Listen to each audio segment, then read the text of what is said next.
வணக்கம் மகளே, welcome to the Fender show. இன்னைக்கு ஷோல நம்ம பார்க்க போறது ஜாக்கி அப்படின்ற தமிழ் மூவியோட ரிவ்யூ.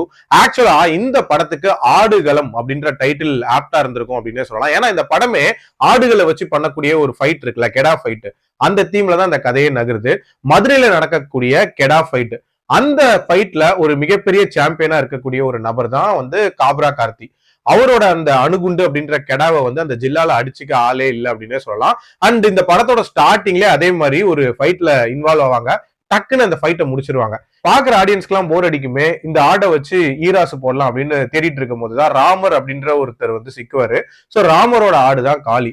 இந்த காளி ஆடு என்ன பண்ணுது, இந்த அணுகுண்டு ஆடை கொம்பையே உடைச்சு போட்டுருது அப்படின்னே சொல்லலாம். அந்த ஃபைட்லயும் ஜெயிச்சிருது. கார்த்திக்கு அது ஒரு பெரிய அவமானமா போயிருது. சோ இந்த தோல்விக்கு அப்புறமாட்டி என்ன மாதிரியான பிரச்சனைகள் வருது, இவங்களுக்குள்ள அந்த ரைவல்ரி எப்படி போகுது, டுவர்ட்ஸ் எண்ட் என்ன ஆகுது அப்படின்றத அந்த படத்தோட கதை. இந்த படத்தோட ஒரு முக்கியமான ஹைலைட்டே இந்த படத்தோட கெடா ஃபைட் காட்சிகள் தான். மொத்தமா 3 மேஜர் ஃபைட் சீன்ஸ் இருக்கும். 3மே ரொம்ப சூப்பரா எடுக்கப்பட்டிருந்துச்சு.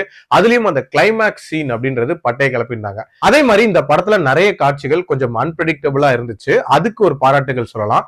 ஆல்சோ இதுல அந்த ராமருக்கும் அந்த ஆடான காளிக்கும் இருக்கக்கூடிய அந்த பாண்டிங் இருக்குல்ல, அந்த பாண்டிங் சீக்வன்சஸ் அப்படின்றதுமே ரொம்ப நீட்டா இருந்துச்சு. மதுரையில நடக்கிற கதை அப்படின்றனால அந்த மதுரையோட வட்டார வழக்கு அண்ட் அந்த நேட்டிவிட்டி ஃபேக்டர் எல்லாத்தையுமே கொஞ்சம் நேச்சுரலாவே அமைச்சிருந்தாங்க. கிட்டத்தட்ட ஆடுகளம் மாதிரி இதுல நிறைய விஷயங்கள் ட்ரை பண்ணிருக்காங்க. ஒரு சில விஷயங்கள் நல்லாவே ஒர்க் அவுட் ஆயிருக்கு. பட் என்னன்னா, ஆடுகளம்ல தனுஷோட பெர்ஃபார்மன்ஸ் அப்படின்றது வேற லெவல்ல இருக்கும். இன்ஃபேக்ட் அதுக்கு அவர் நேஷனல் அவார்ட்லாம் வாங்கியிருப்பாரு.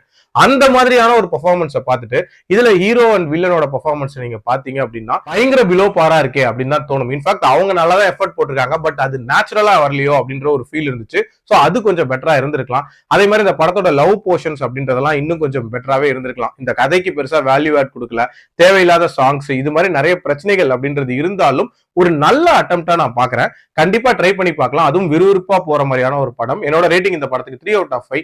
அடல் கண்டென்ட்லாம் பெருசா இல்ல, தாராளமா பார்க்கலாம். மீண்டும் அடுத்த விமர்சனத்தில் சந்திக்கிறேன். நன்றி, வணக்கம்.